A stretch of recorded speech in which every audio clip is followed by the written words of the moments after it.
오늘 말씀 제목을 이렇게 정결하게 될 때까지라고 이렇게 잡은 이유는요.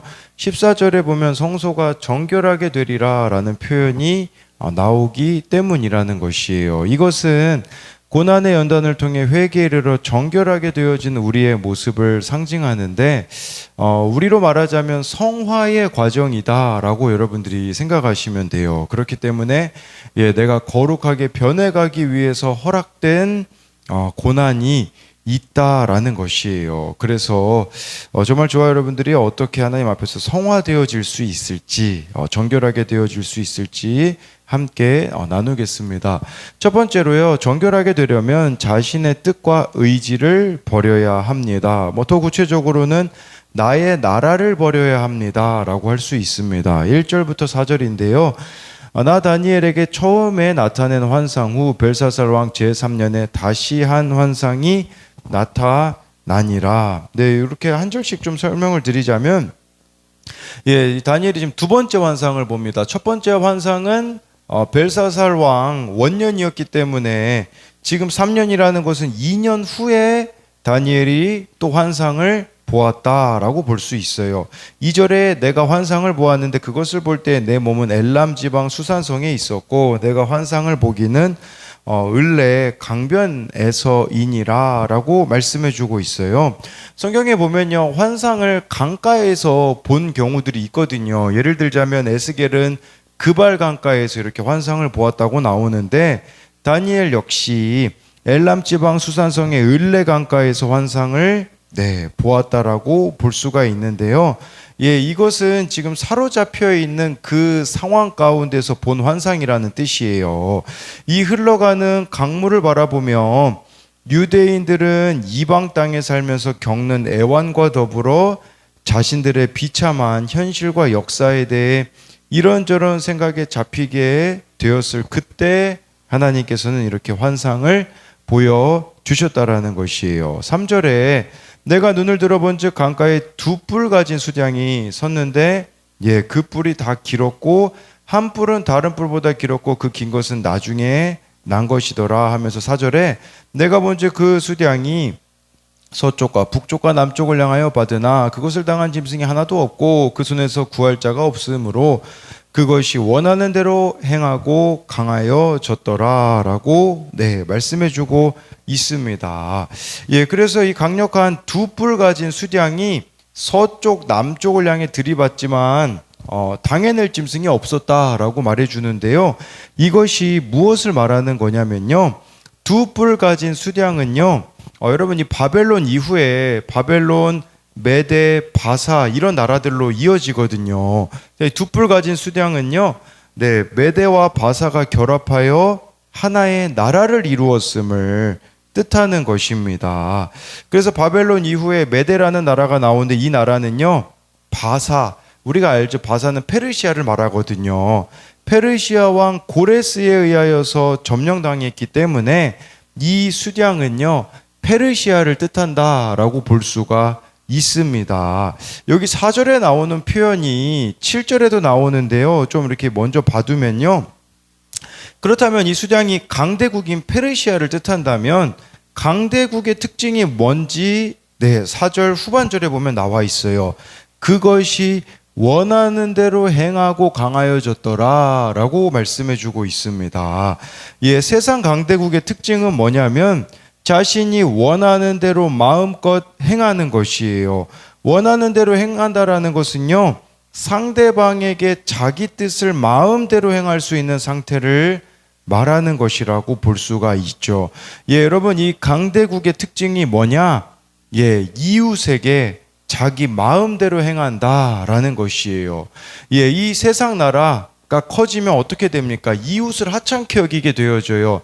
더 쉽게 말씀드리면요, 나의 나라가 커지잖아요. 내 맘대로 살잖아요. 이웃을 업신여깁니다. 지금 이것은 우리나라에서 일어나는 일이 아니겠습니까? 어제 소리사모 큐티 나눔에 그런 내용이 나왔거든요. 초등학교 3학년 애가 정말 정신적으로 문제가 있는 친구를 화장실로 데리고 가서요, 빨개 벗고 다니게 했다라는 것이 우리나라 뉴스에서 나오고 있는데, 이런 일들은 너무 쉽게 찾아볼 수가 있어요. 왜 그랬습니까? 자기 나라 속에서 살아가고 있기 때문에 이와 같은 일들이 일어나고 있다라는 것이에요. 그래서 예수님은요, 마태복음 12장 39절에 이렇게 말씀하셨습니다. 예수께서 대답하여 이르시되 악하고 음란한 세대가 표적을 구하나 선지자 요나의 표적밖에는 보일 표적이 없느니라. 네, 여러분, 이 세상의 특징은요, 악하고 음란하다, 이 두 가지밖에 없다라는 것이에요. 사람들이요, 강해지고 성공하기 위하여서 악하고요, 즉 수단과 방법을 가리지 않고요, 그렇게 성공하고 강해지면 어떻게 되냐? 음란하다라는 것이에요. 음란해진다라는 게 뭐겠습니까? 실제적인 음란을 뜻하기도 하지만 4절에 나온 것처럼 원하는 대로 하고 다니는 거, 이것이 바로 음란함이다 라고 볼 수가 있어요. 이처럼 세상 권력과 권세는요, 자기 뜻을 내세우고 자신의 의지대로 모든 걸 밀고 나갑니다. 그 권세가 영원할까요? 영원하지 않다라는 거예요. 그게 바로 5절부터 8절에 나오거든요. 5절에 내가 생각할 때 핫 수렴소가 서쪽에서부터 와서 온 지면에 두루 다니되 땅에 닿지 아니하며 그 염소의 두 눈 사이에 현저한 뿔이 있더라.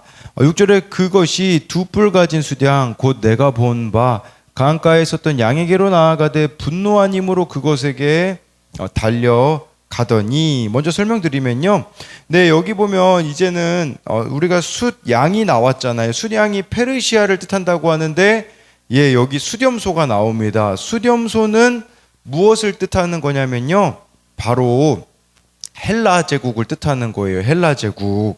예, 그리고 이 여기서 5절에 그 염소의 두 눈 사이 현저한 뿔이 있다고 하는데, 이 현저한 뿔은 누구냐?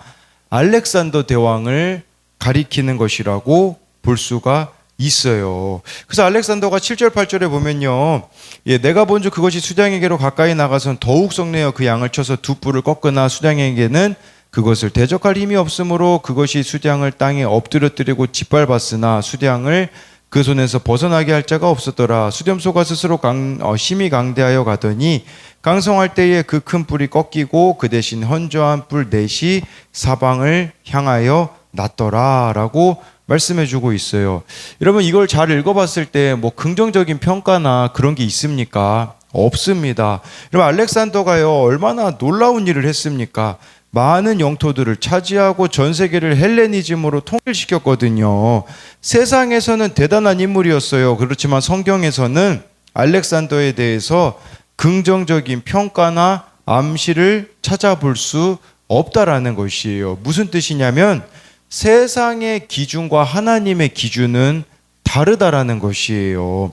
우리가 주목해야 하고 주의해야 되는 것은요, 세상의 평가가 아니라 하나님께서 어떤 평가를 우리들의 인생에 내리실까를 주목해야 된다라는 거죠.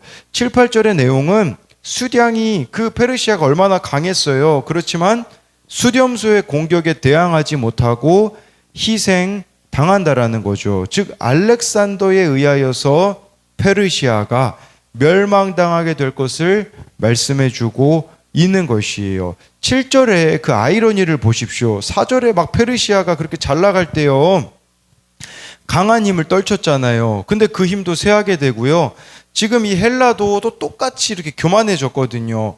그런데 이 교만해진 헬라가 어떻게 되냐? 8절에 보면요, 예, 여기에 이 큰 뿔이 꺾여요. 알렉산더가 죽어요. 33살에 죽거든요. 그래서 어떻게 되냐? 현저한 뿔 넷이, 이 나라가 넷으로 나뉘게 되거든요. 이 알렉산더가 후계자를 두지 않았었거든요. 그래서 알렉산더 이후에 4명의 사람들이 이 지역을 통치하기로 한 것을 가리키는 것이에요.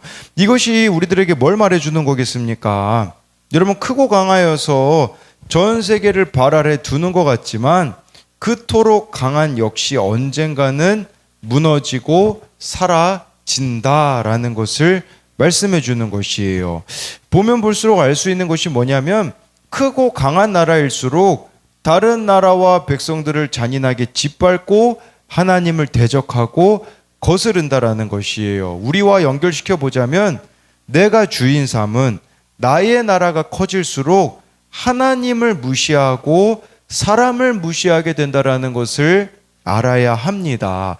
반면에 내 삶에 하나님의 다스림이 커지면요, 하나님의 나라가 임하게 되어지면 하나님을 더욱 사랑하고 이웃을 더욱 사랑하게 된다라는 것입니다. 그래서 이것에 대한 두 가지 적용 질문은요, 나의 욕심을 채우기 위해 만족함 없이 살다가 한순간에 빼앗겨 허탈했던 경험이 있습니까?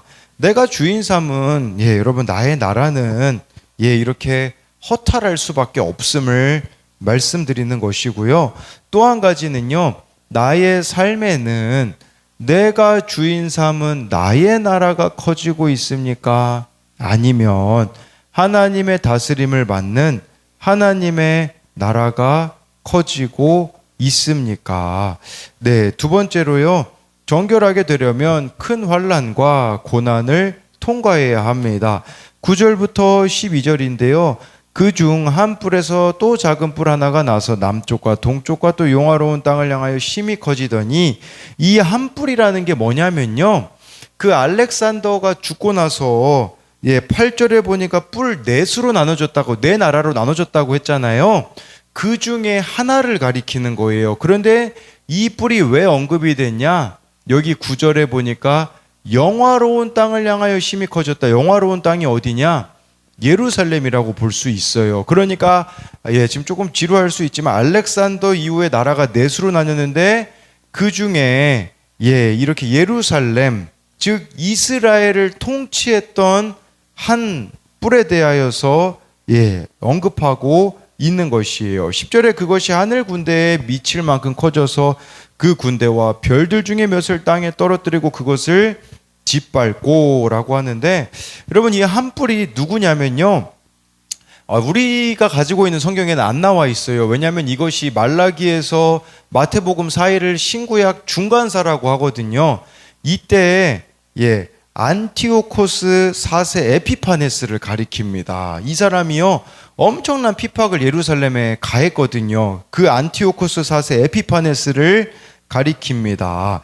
그래서 어떤 일을 저지르냐? 11절에 스스로 높아져서 군대의 주제를 대적하며, 이 군대의 주제는 누구냐면 하나님을 가리키는 거예요. 만군의 여호와 하나님을 대적했고요, 그에게 매일 드리는 제사를 없애버렸고 그의 성소를 헐었다라고 이렇게 말해주고 말씀해주고 있는 것이에요.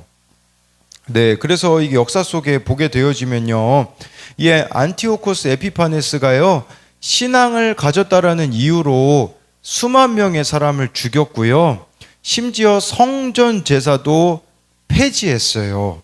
성전 제사를 폐지하고요, 안식이라고 할례까지도 금지했었습니다. 그러니까 이렇게 유대 역사에 하나님을 믿는다라는 이유로 너무나 많은 핍박과 순교당하는 일들이 있었고, 성소는 모독당했어요. 얼마나 이 사람이 이렇게 유대인들을 무시하냐? 그 돼지 피를 있잖아요, 제단에 뿌려가지고요 신성 모독의 죄를 저질렀던 그 사람이 바로 안티오코스 4세 에피파네스였었다라는 것을 말해 주는 거죠. 그러니까 다니엘에게는 이제 염려가 되는 거죠. 이게 언제까지 이런 고난이 계속됩니까? 라는 의문이 들 수 있잖아요. 그래서 13절에 보면 다니엘이요 그 거룩한 이에게, 이 환상 중에 있는 그 신적인 존재에게 물어봐요. 내가 들은즉 한 거룩한 이가 말하더니 다른 거룩한 이가 그 말하는 이에게 묻되, 환상에 나타낸 바 매일 드리는 제사와 망하게 하는 죄악에 대한 일과 성소와 백성이 내준 바 되며 짓밟힐 일이 어느 때까지 이를꼬 하매, 그때 14절에 그가 내게 이르되 2300 주야까지니 그때의 성소가 정결하게 되리라 하였느니라. 언제까지 이 핍박과 고난이 계속됩니까? 다니엘이 묻자 2300 주야라고 했거든요. 주야기 때문에 그 기간이 아침 저녁으로 드리는 번제가 중단된 기간을 가리켜요. 하루에 2번 번제를 드렸으니까 이것을 날짜로 계산하면 1150일이 될 겁니다. 2300 주야기 때문에 날로 치면 반으로 나누면 1150일이라는 것을 말씀해 주는 거죠. 그런데 여러분, 어제 그 다니엘 7장에서도 한때와 두때 반때와 같이 핍박을 당하는 기간이 있었다고 하는데, 여기서는 2300주야라고 하는 것은 무슨 말이냐면 이 고난과 환난과 핍박이 끝나는 날이 존재한다라는 것이에요. 그리고 그 기간을 잘 통과해야 성소가 정결하게 된다고 말씀해 주고 있습니다. 예, 그래서 이것은 고난의 연단을 통해서 회개에 이르러 정결하게 되는 우리의 모습을 상징합니다. 여러분, 우리가 예수님을 믿으면 끝이 아니잖아요. 근데 많은 사람들이 믿으면 끝인 줄 알아요. 믿고 나서부터 시작되는 게 뭡니까? 정결하게 되는 거예요. 성화예요, 성화. 이 땅에서는요, 우리가 성화를 이루어야 된다라는 것을 말씀해 주고 있는 것이겠죠. 예, 그런데 실제로요, 여러분, 2300주야 이때 지났을 때 누가 일어나냐면, 역사적인 기록에 의하면요, 제사장의 아들이었던 마카비라는 사람이 일어나요. 그래서 마카비라는 사람이 혁명을 일으켜요. 그래서 마카비 혁명이라는 게 있거든요. 그래서 이 성소가 다시 정결하게 되어지는 일이 일어나요. 뭘 이야기 드리고자 하는 거냐면요, 여러분, 항상 대안은요 하나님의 사람이었다라는 걸 기억하시라는 거예요. 다니엘 시대에도요 고난과 핍박이 있었죠. 대안이 무엇이었습니까? 다니엘이었었잖아요. 예, 그리고 이것을 통해서 기억해야 되는 것은요, 이렇게 환난 당하고 어려울 때 있잖아요, 세상에 타협하거나 굴복하지 말아야 된다라는 뜻이에요. 이 환상을 받고 나서 다니엘이 이후에 사자굴에 들어가잖아요. 무슨 말일까요? 다니엘은 비밀을 알고 있었잖아요. 큰 환난과 고난은 피해야 할 게 아니라 나의 정결을 위하여, 나의 성화를 위하여서 통과해야 하는 것임을 말하는 것이죠. 그래서요, 여러분, 믿음장이라고 하는 히브리서 11장에요 사자들의 입을 막기도 하며 라는 구절이 나와 있어요. 사자들의 입을 막은 거, 그게 무슨 말이 있겠습니까? 다니엘이 사자굴에 들어가는 고난을 통과했다라는 것이겠죠. 네, 어제 우리 청년 중에 한 명이 나눈 그 큐티 내용에서도요, 그런 내용이 나와요. 인간적인 방법을 쓰면, 세상적인 방법을 쓰면 성공할 수 있는 길이 주어졌거든요. 그러나 이 청년이 나누면서 그렇게 이야기했어요. 그렇게 하지 말자. 하나님이 나를 테스트하는 거라면 이라고 하면서 그런 인간적인 방법들, 인간적인 시도들을 다 내려놓았다라는 그런 나눔이 올라왔다라는 거죠. 지금 하나님께서 이 시대 가운데 우리에게 보는 것도 이것이라고 생각이 되어져요.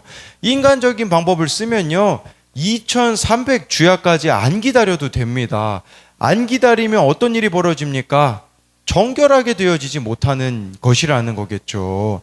참, 우리가 하나님의 방법대로 살아가면 2300주야를 참고 인내하며 가는 것이기 때문에 바보 같아 보이는 일일 수 있어요. 그런데 그것을 통해서 하나님은 나의 성화를 이루기를 원하신다라는 것을 여러분들이 기억하심으로써, 왜 나에겐 고난이 있을까? 왜 나에겐 환난이 있을까? 생각해 보면 나의 거룩을 위한 것이라는 것을 여러분들이 기억하심으로써 인간적인 방법으로 회피하지 마시고 하나님의 방법으로 잘 통과해 가는 저와 여러분들이 되었으면 좋겠습니다. 그래서 이것에 대한 두 가지 적용 질문도요, 고난을 통해 오히려 겸손을 배우고 진정한 회개를 한 적이 있습니까?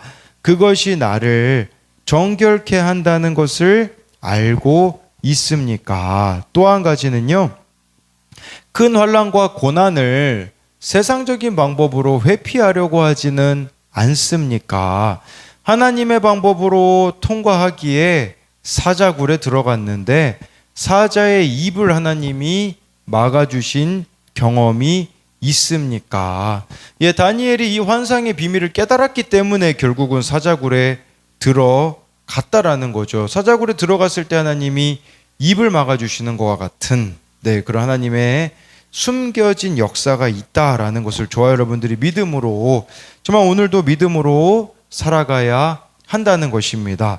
기도하겠습니다. 살아계신 하나님, 정말 정결하게 될 때까지 나의 성화를 위하여서, 나의 거룩을 위하여서 허락된 고난이 있습니다. 이것이 없으면 우리는 예수님이 말씀하신 것처럼 악하고 음란해질 수밖에 없습니다. 성공하기 위하여서 모든 수단과 방법을 동원하기에 악하고, 그렇게 성공하면 세상에 취해서 음란에 빠질 수밖에 없는 것이 인간의 모습이기에 그 길로 가지 않기 위하여서 나에게 허락된 고난과 환난이 있음을 봅니다. 이 환난과 고난 속에서 정말 연단을 잘 받아서 우리 한 사람 한 사람이 하나님의 사람이 되게 하여 주옵소서. 항상 세상에 대한 하나님의 사람이었습니다.